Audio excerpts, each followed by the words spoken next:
Buenos días con todos. El día de hoy, viernes 25 de junio, vamos a escuchar la conferencia del doctor Daniel Saucedo de Gami, quien actualmente es profesor asociado en la Facultad de Ciencias Políticas en la Universidad de Rijswijk. El doctor Saucedo nos va a compartir sobre su tema de investigación que titula Canales prehispánicos de Lima, el canal Lati y sus posibilidades en el presente. Por favor, doctor Saucedo, a continuación la palabra es suya. Buenos días, mi nombre es Daniel Saucedo y soy profesor asociado a la Facultad de Ciencias Políticas de la Universidad Ritsumeikan en Japón. El día de hoy quiero hablarles sobre los canales prehispánicos de Lima, específicamente sobre el canal de Lati y sus posibilidades para ser usado en el presente. Para la presentación de hoy voy a tener el siguiente orden. Primero voy a dar una breve introducción acerca de este proyecto de investigación, para luego hablar un poco sobre los antecedentes de investigación. Voy a entrar luego más a fondo acerca del canal Lati. Luego hablaré sobre el uso actual de los canales prehispánicos para finalmente dar algunas ideas a futuro que podemos tener para utilizar los canales prehispánicos adaptados a nuestras ciudades.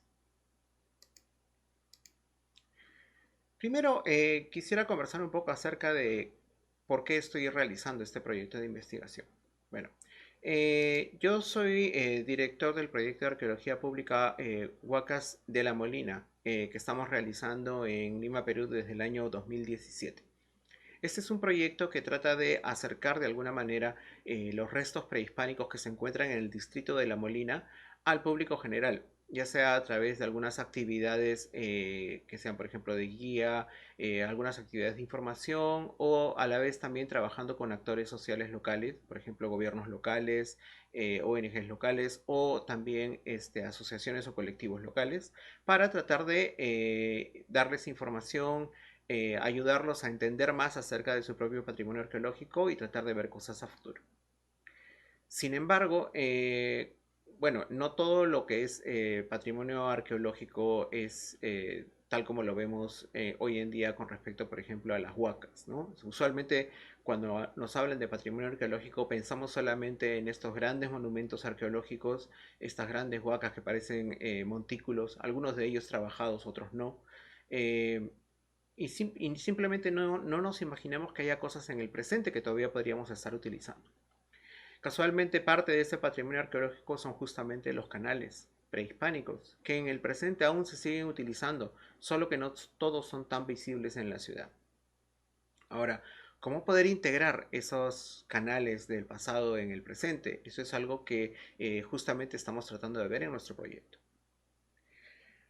Ahora, para las ideas que hemos tenido justamente de qué hacer, por qué nos gustaría hacer algo así con los canales prehispánicos, es un poco también mi experiencia de vida en Japón y observar y trabajar trabajar en algunas áreas donde efectivamente hay canales que se utilizan desde tiempos muy antiguos, ¿no? Para darles algunos ejemplos, les voy a mostrar algunas fotografías de lo que hemos podido observar justamente en Japón. Aquí, por ejemplo, este es un canal de regadío integrado a un barrio residencial en la ciudad de Osaka, específicamente en la ciudad de Setsu, que es parte de la prefectura de Osaka, perdón. Y en este canal, como pueden observar, está integrado completamente dentro de lo que es la calle donde hay estas casas, ¿no?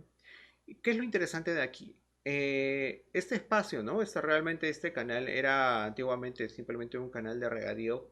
Toda esta zona era área de cultivo. Pero con el tiempo, eh, luego que las casas empezaron a construirse en esta zona, se planeó justamente reutilizar uno de estos canales como una especie de riachuelo que genera dos cosas. Primero, que la temperatura no suba tanto en el verano y segundo, que permite también que haya una cierta cantidad de fauna local usándose aquí, además de que es bastante bonito, ¿no? Este no es un ejemplo aislado en Japón. En Japón realmente tenemos varios ejemplos similares, ¿no?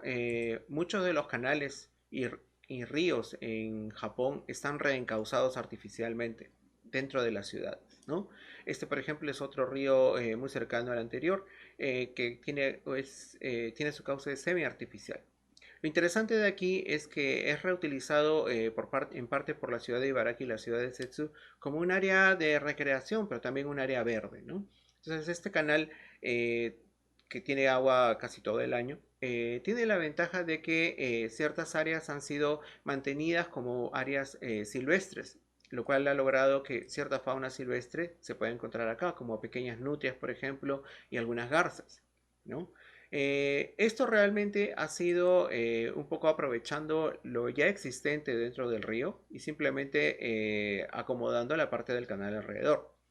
Sin embargo, también hay ciertos problemas en este tipo de manejo de estas áreas, ¿no? Como por ejemplo en este año justamente sucedió esto, ¿no? Una de las municipalidades que administra este río decidió hacer una limpieza del canal, dado que había riesgo de inundaciones en épocas de lluvias, ¿no?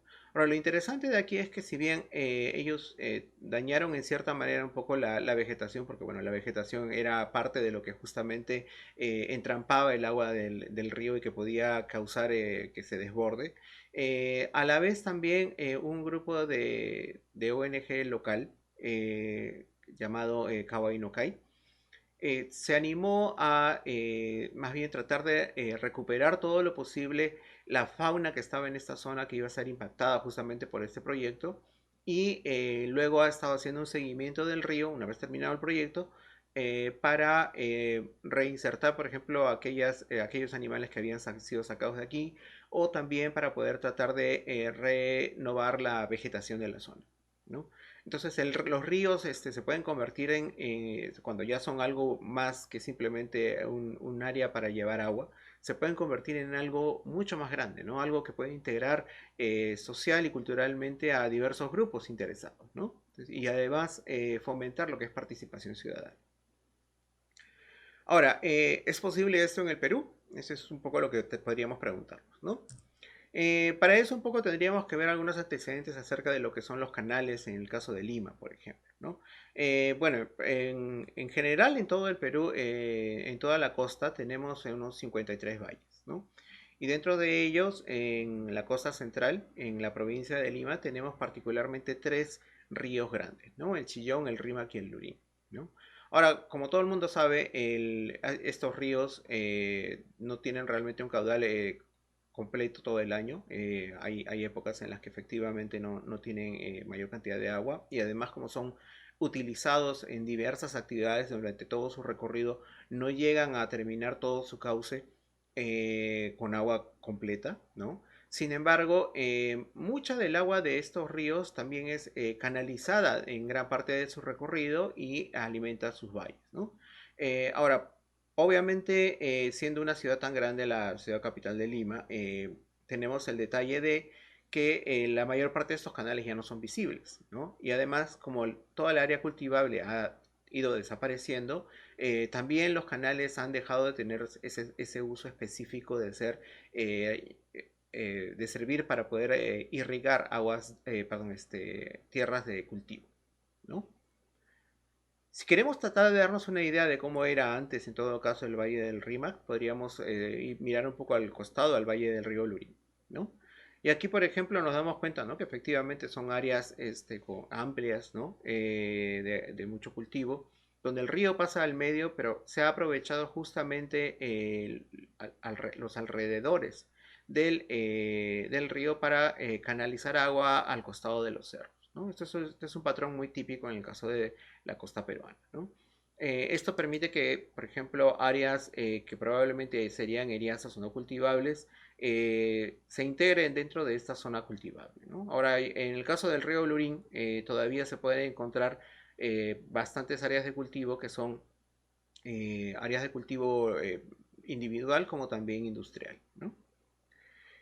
A esto se integra además un sistema de lomas, ¿no? El cual permanecería casi todo el año, pero luego en época de humedad, ¿no?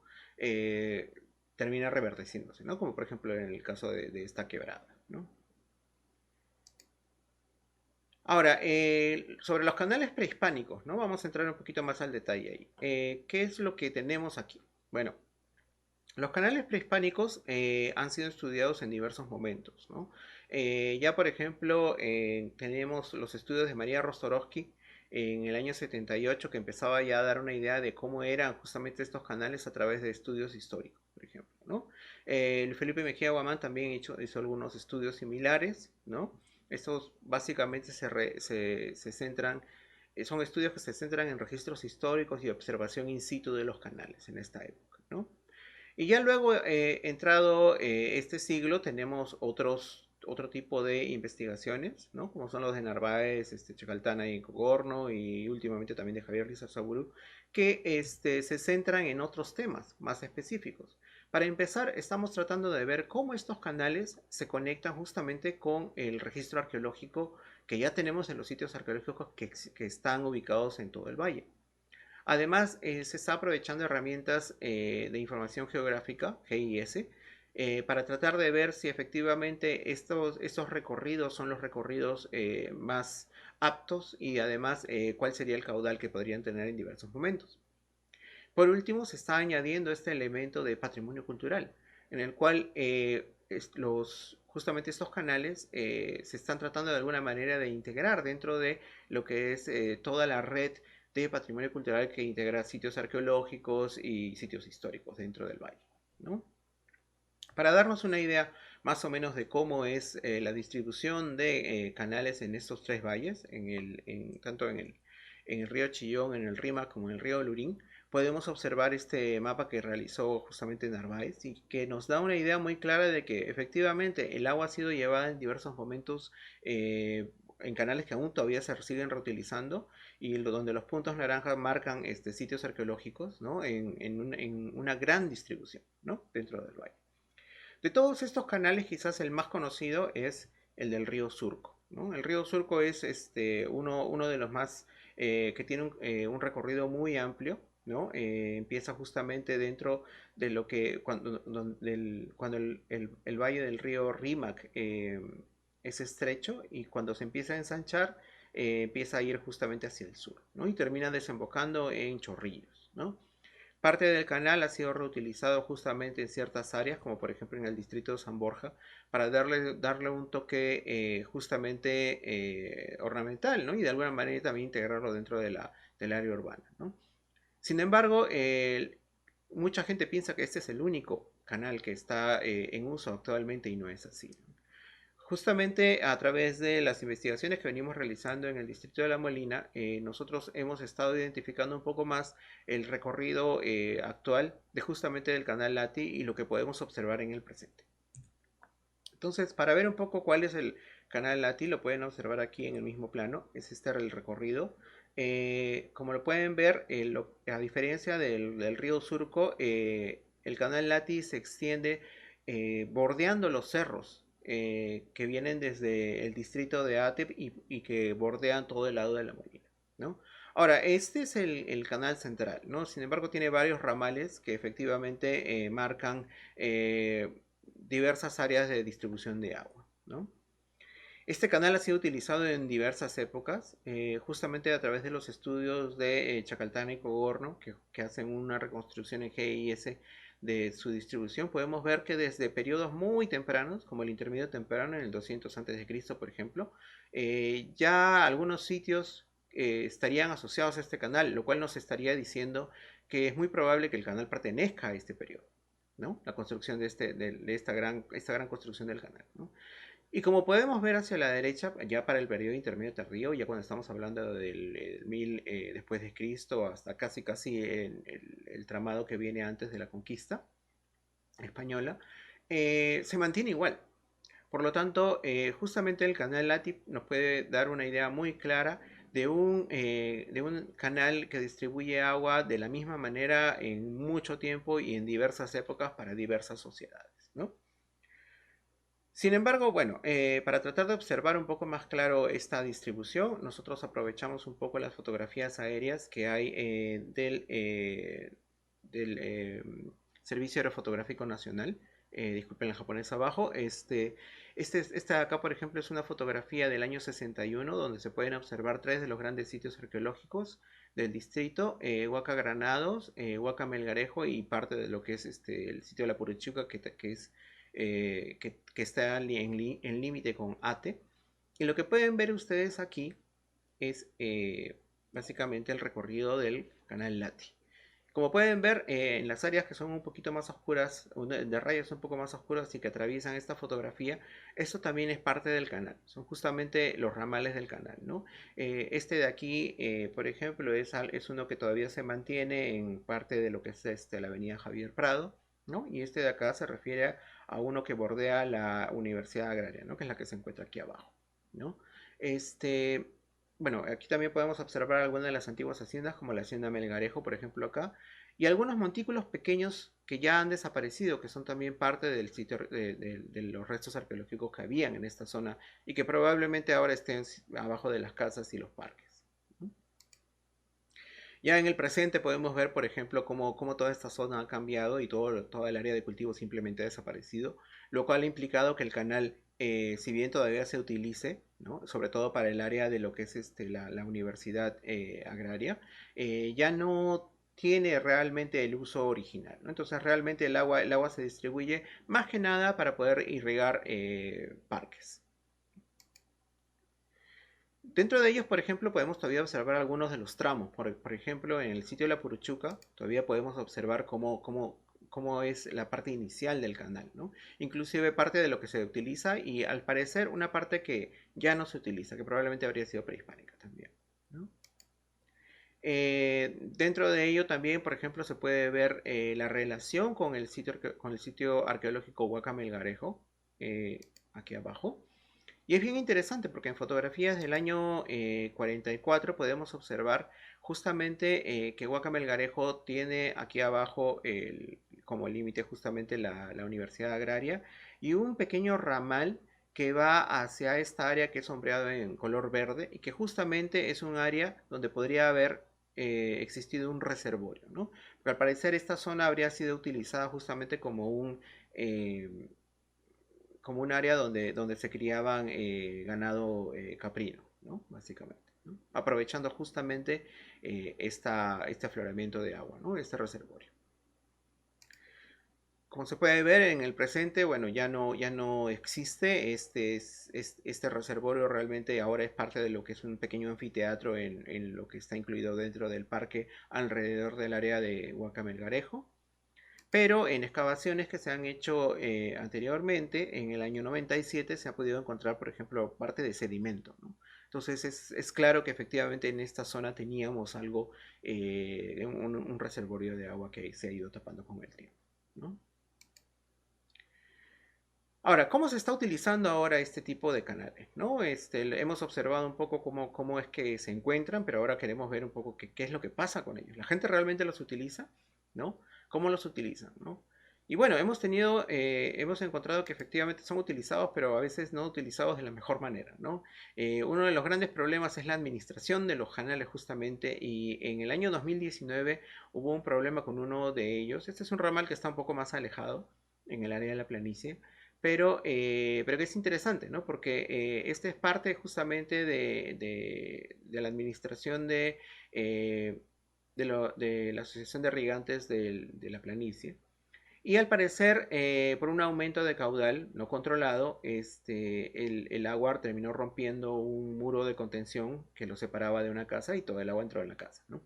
Porque es interesante, porque justamente o sea, el canal no es solamente la parte física y el agua que lleva, sino también la administración social que tiene, ¿no? O sea, quién lo administra, cómo se usa, esa es la parte importante, ¿no? Entonces, claro, si efectivamente hay problemas de administración y termina causando esto, tiene alguna razón, ¿no? Y es probablemente porque para justamente poder controlar el caudal del agua, lo que se hacía antiguamente era, se abrían las compuertas de otros canales para poder distribuir el agua y que no se mantenga todo en un solo sitio, ¿no?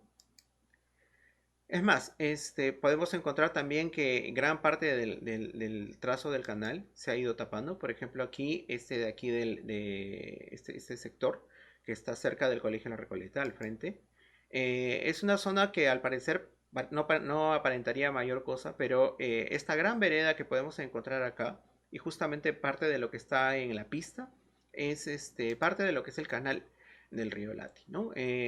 Aquí la pista realmente fue ampliada años atrás y justamente se puede notar cómo se ha ido hundiendo porque el canal está abajo, ¿no? Entonces, justamente tener conocimiento del canal nos podría permitir un mejor planeamiento de la ciudad, ¿no? Y efectivamente también hay una gran intención por tratar de reutilizar o poner en valor, como se dice justamente, la red de canales de Lima, ¿no? Parte de ello justamente la propuesta de llamarlos patrimonio de la nación, de denominarlos patrimonio de la nación, como por ejemplo con el caso del río Surco. Pero no es solamente una cuestión legal lo que se necesita, sino también es aprovechar e impulsar aquellos usos modernos que existen, como por ejemplo este de acá de un colegio local dentro de La Molina, en el cual realizaban dentro de sus actividades culturales una de celebración del pago al agua, por ejemplo, ¿no? Tratando de tomar algunas ideas justamente de nuestra historia, ¿no? Lo cual permitía que justamente los chicos se pudieran conectar con la historia prehispánica. Ahora, ¿qué posibilidades veo yo con respecto al uso de canales prehispánicos en el futuro? Bueno, justamente con toda esta información nos permite tratar de plantear nuevas ideas, ¿no? Una de ellas, por ejemplo, es tratar de plantear formas de poder integrar mejor el canal de Lati al distrito de La Molina, ¿no? Para ello, básicamente lo que estamos realizando ahora, que es parte del estudio, este es un estudio que recién se ha iniciado no hace mucho, es justamente tratar de reconocer las características físicas del canal, ver todo su recorrido, su caudal durante todo el año y tratar de identificar a la vez los actores sociales que trabajan en su administración, ¿no? ¿Para qué? Para luego poder facilitar justamente nuevos usos del canal, ¿no? Para ello estamos identificando todos los usos actuales, incluidos los que presenté hoy día, y a la vez estamos tratando de otorgar información acerca de la historia y características del canal y también de cómo se integraba con los sitios arqueológicos en el pasado, con los sitios históricos en el pasado no tan lejano y en el presente con justamente las áreas, como se está utilizando en las áreas verdes, ¿no? ¿Es posible entonces lograr algo como lo que se tiene en Japón? Yo creo que sí. Y es más, pues eso permitiría justamente que podamos eh, avisorar algunas ideas, ¿no? De cómo poder integrar a la gente en nuevos proyectos que traten de cuidar justamente esta distribución del agua de una mejor manera, ¿no? Sin embargo, también tenemos que tener en cuenta que para poder lograr todo esto necesitamos conocer mejor justamente estos canales, ¿no? El canal Lati es solo uno de los canales que se encuentra en Lima y realmente necesitamos conocer todos los canales para poder, a profundidad, para poder plantear una mejor idea. Muchas gracias por su atención. Eso es todo por hoy.